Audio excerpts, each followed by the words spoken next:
Croeso I Gymru, welcome to Wales and the final round of the World Rally Championship.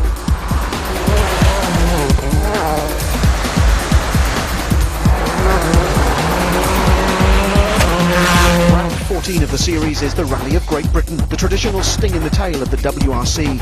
Run entirely in Wales, the rally's based in the capital Cardiff, with the stages in the forests to the northwest and a single service park on the outskirts of Swansea. Day one saw a number of drivers find out the hard way just how slippery the stages were.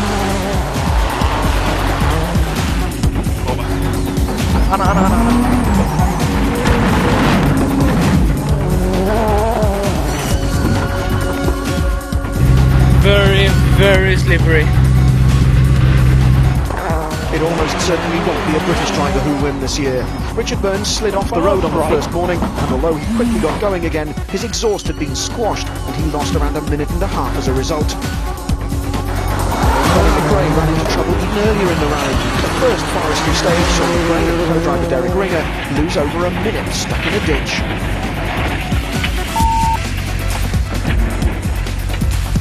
It's going to take a miracle to get back in contention now. Just about, yeah.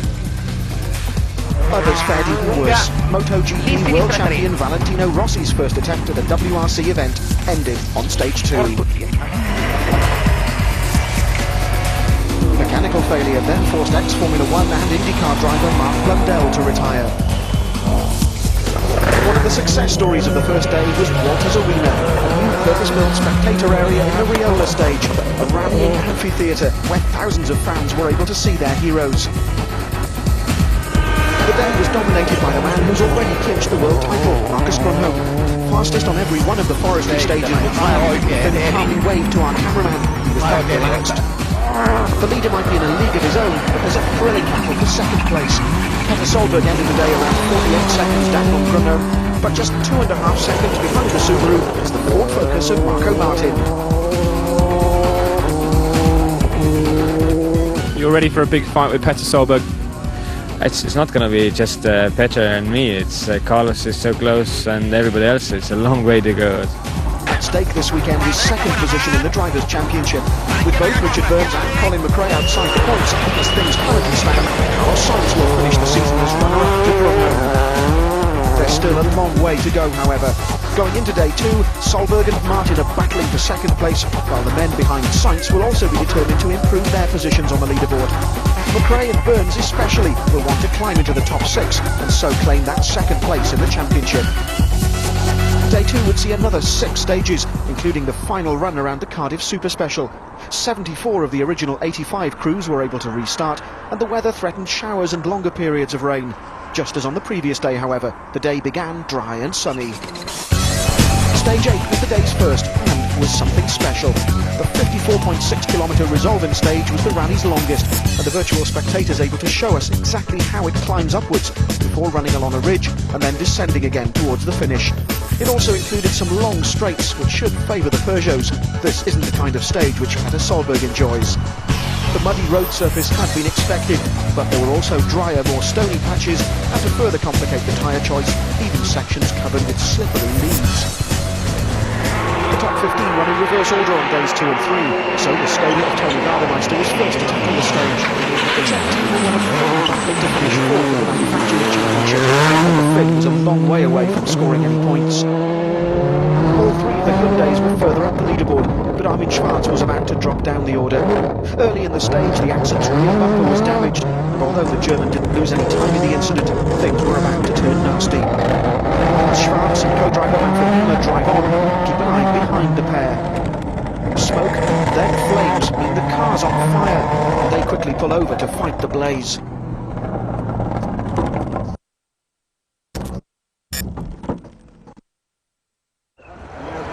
Out of sight of our cameras, their teammates Juha Kankinen and Juha Repo also stopped to help, a decision which cost them more than a minute.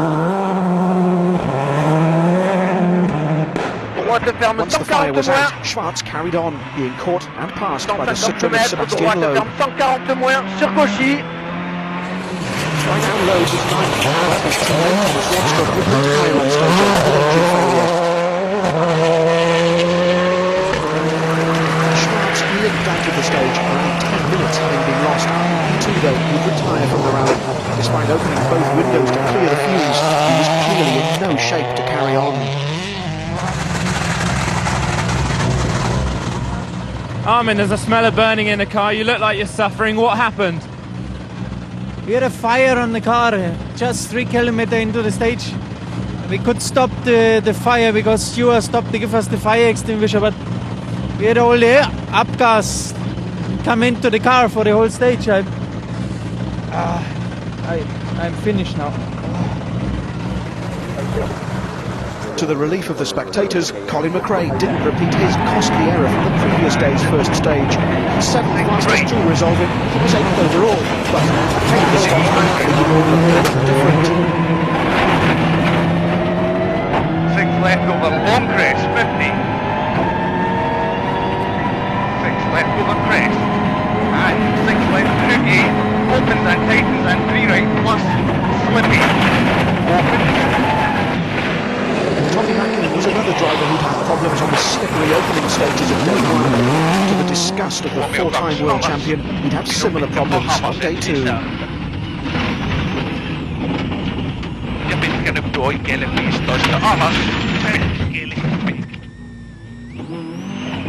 Just toi kivi heitti ton nokaan. Pitkä nyppy oikealle alas 15, pitkä oikein nopeus helppo auki. That spin meant Mackinnon was just 8th quickest, and with the long stage looking to be well suited to the Peugeots, Richard Burns seized his chance to move up the order and into the points. Slight left to slight left, 60 over crest, 40, fast right and fast right minus, to flat right there, the long crest fast left, minus in, to flat right, to Burns left ahead of both McRae and Mackinnon. Ford had taken the gamble of removing the spare wheels from their cars, which helped Carlos Sainz to be the best of the non-Peugeot drivers through resolving.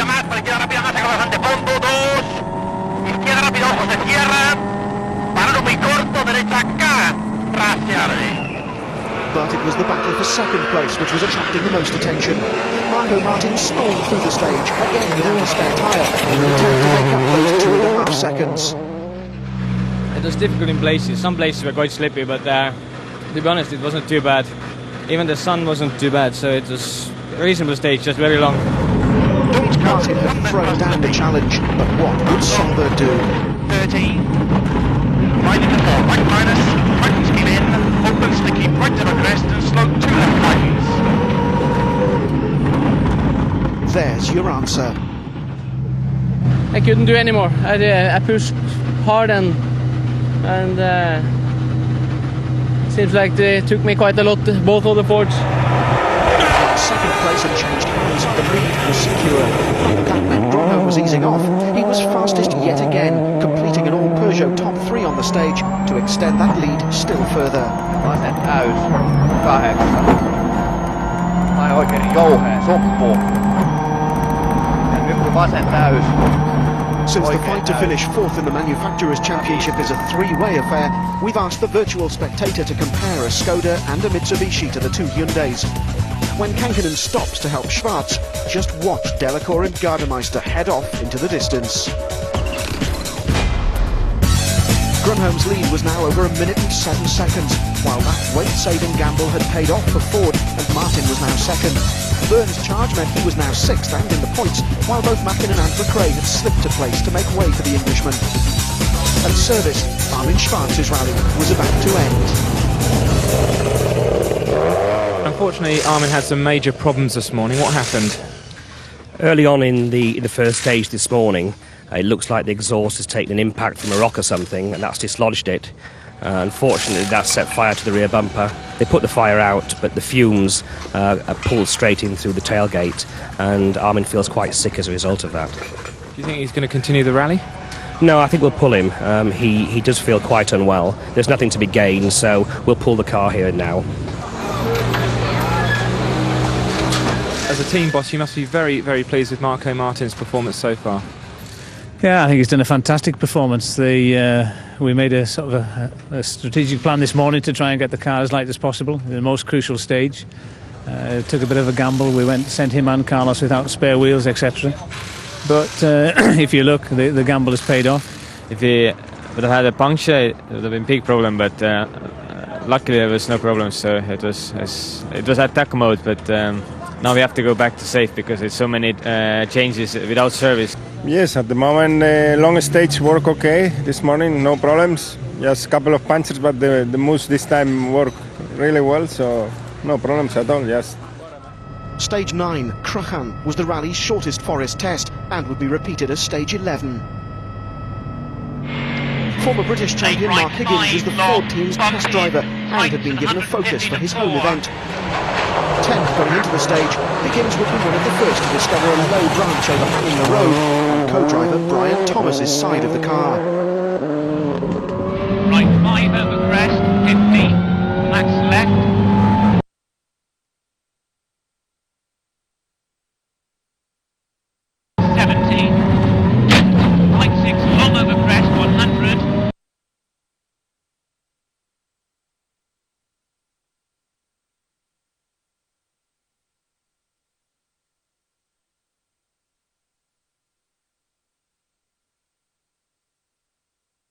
Others would also find the same branch.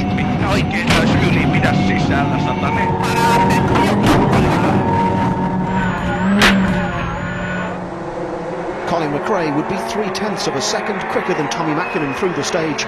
Despite a warning from Mark Higgins, the 1995 world champion would be yet another victim of the overhanging tree branch.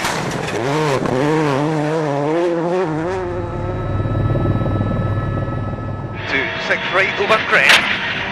30 left tightens to 5. As Ford frantically arranged to helicopter new windscreens to the next regroup, Sebastian Loeb quietly continued the learning process. Citroën had come to Wales to learn, and so a finish in the points would be a bonus. Burns also clipped the branch, but it seemed to bounce off the Peugeot. Again, second quickest on the stage, Burns had now moved to within 5 seconds or so, snatching 5th place from his teammate Harry Rovanperä. Fast right, minus, tightens, and we can make plus in. Rovanperä had been reunited with Risto Kitalainen for the final round of the series after the co-driver's enforced absence through illness. The two Finns were exactly 5 seconds slower through Cruchan as Burns agreed. With the spare wheel back in the focus, Marco Martin and Michael Park again tried to open out an advantage over Peter Solberg and Phil Mills. 100 shorties, left 4 minus right. 53 right. But the Norwegian and his Welsh co-driver weren't giving up on that second place quite so easily. Nearly 6 right minus into very slippy 4 left thrust, into 4 right minus tightens very slippy, opens. Sure enough, they clawed back nearly 3.5 seconds from the Ford pair. Solberg seemingly far happier with their performance than Mills. You think I was good now? Huh? Very good! Marcus Grove and Tomo Raikkonen were concerned about the hydraulic problem, and as a result, they were only third fastest, leaving Solberg to take the honours. It hardly mattered though, they still had a massive lead. Hae vasen täys, 120. Vasen laita oikein miinus ahdas. 7 ja oikein nopea.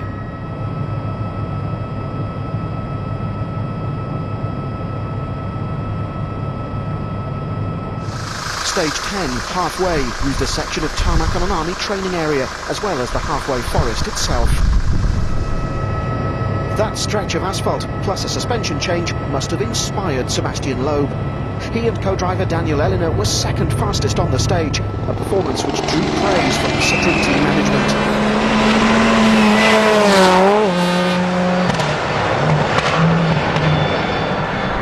After Solberg's fastest time on the previous stage, it was once again a Peugeot at top of the time sheets, Roger Burns shaving nearly 2 seconds off Loeb's time.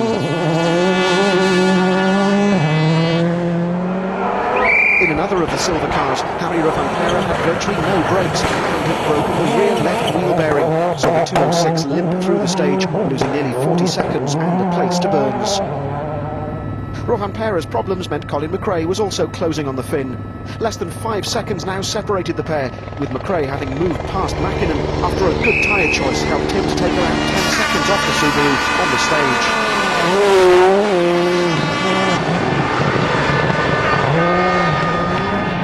Sights like the others would scream out of the stage, but at least the broken glass was on Lewis Moyer's side of the car. Sixth fastest, the Spanish pair lost over 4 seconds to McRae and Derek Ringer on the stage.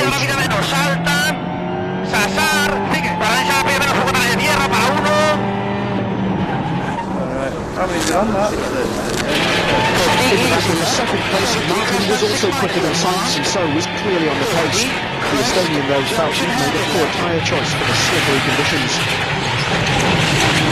30, easy right. 35 minus right, don't cut. Solberg again attacked. Second place was almost within reach, although his rally very nearly ended on the tarmac section. Keep in of a crest. Into cut right left of a crest. 30, slippy, short 4 right plus. Opens to keep right into neat 6 left of a jump path long 180. Keep right of a long crest. 40, 6 left long, gravel maybe. Opens 60. Right crest 80. Out of a long crest 200. The gap was now down to just 3.5 seconds. Bottom headed from the slippery gravel onto the even more slippery tarmac. The rally leader, however, was in a relaxed mood. The sun was shining, and he had a lead of over a minute. Things were going well. Vaseri jouhea risteys ja nyppy 7 oikein nopea sumppu. 7 oikein eri.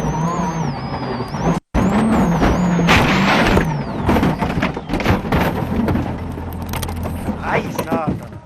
Se vähän osui siihen sumppuun sitten. Lähteekö käyntiin? Onko tää ihan rikki? We have rolled on the stage and we have to retire. We are both okay, but the car is not okay.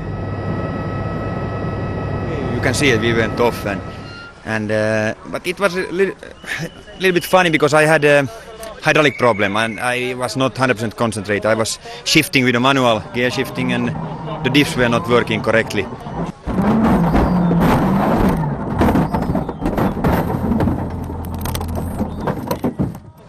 That was a part of the reason, but okay, anyway, I could have slowed down a bit.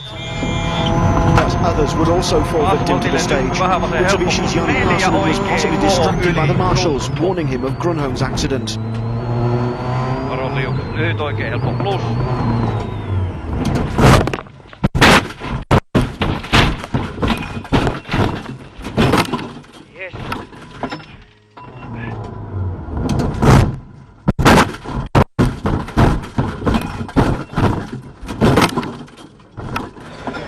Two Finns, 2 retirements within metres of each other. Parsonen's accident left Francois Delacour as Mitsubishi's only remaining hope for points. The Frenchman made it safely past the scene of the double retirements, but not much further.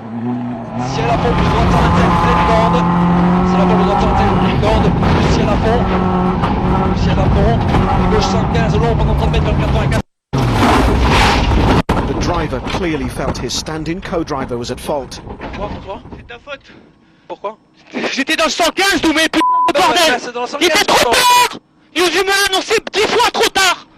10 fois trop tard, d'où mes 10 fois trop tard. 10 fois trop tard. 10 fois trop tard. 100 fois trop tard. But maybe he'd been a little harsh. Big crash again, but we are okay, and I think it's not easy for sure for Dominic because it was the first for him and he has not so much experience, and I was not expecting that, but for sure it can happen. Thank you very much. Grunholm's retirement was a huge shock to the new world champion, but what went wrong? One man knows how it feels to retire like that, only too well. We're going to have a look now at what happened to Marcus and Timo on special stage halfway. They're just exiting the forest here, still on a gravel road and accelerating up to 6th gear. They'll be pulling a lot of speed here. They're coming up to a crossroads shortly at Dixie's, where last year we turned right. Now we're going to turn straight ahead onto a new piece of road, onto tarmac. Here we are over the crossroads. He's coming over the crest into this right-hand corner. 15 cars have cut here already. A lot of mud on the road. He's drifted wide, hit the ditch on the outside and rolled heavily across the road. As you can see, there's a lot of wheels flying around there. He's not going to go any further, but it shows how strong these cars are. If you have a look, the shell is intact.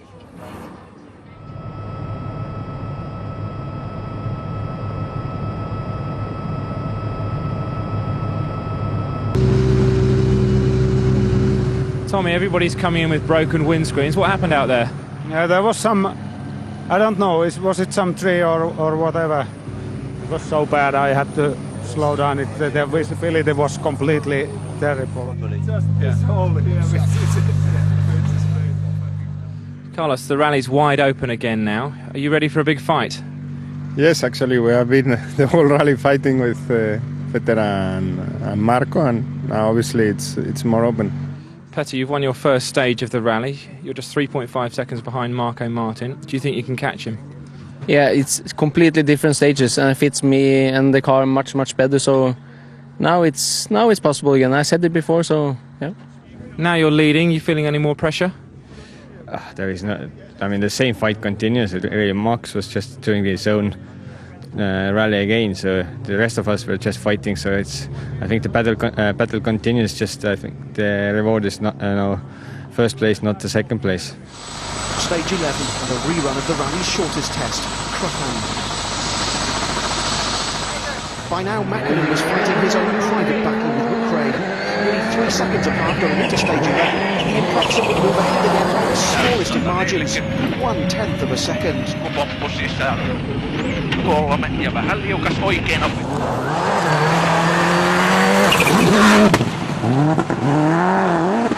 Carl Sainz was still a long way ahead of that scrap. Only 18 seconds separated the Ford from the Subaru in second place, so a late attack was still possible. Attacking was the last thing on Harry Rovanpera's mind. The broken wheel bearing meant he'd lose nearly a minute and drop from 5th to 8th.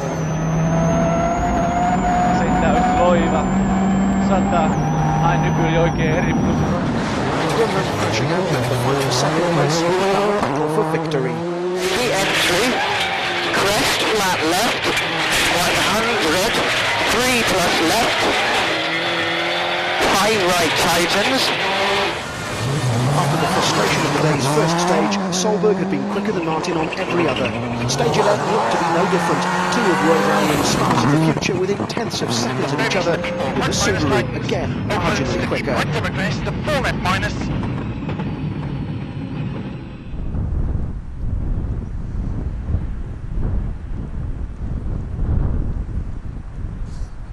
Stage 12 was the day's last proper stage before another sprint around the Cardiff Super Special. Burns was 6th quickest, keen to avoid repeating Gronholm's mistake on the same stage earlier. Right Max in. It's a long crest 10, flat left, long 40, fast right. McRae went into the stage just 1/10 of a second behind Mackinnon. The Ford driver also drove carefully, but still badly wanted to snatch 5th place away from the Subaru. 150. Pitkä helppo vasen. 150. Nyppy täys. 200 maaliin. It wasn't to be. The gap had now grown to nearly 1.5 seconds. Sainz would head for the Super Special in 3rd place, nearly 26 seconds behind the battle for the lead, but perfectly placed should either of the pair ahead of him falter. Martin again attacked, well aware that the rally's final day looked set to be a classic. An Estonian and an English co-driver going back with a Norwegian and a Welshman. Solberg and Mills again just having the upper hand on stage 12. Left of a crest, into 6 right plus half long, 80. Keep right of a long crest, 40, 6 left long, gravel maybe, open 60. Flat crest, 80. Flat of a long crest, 200. Okay, well done. Just 1.8 seconds separated Martin and Solberg with only the Super Special to run.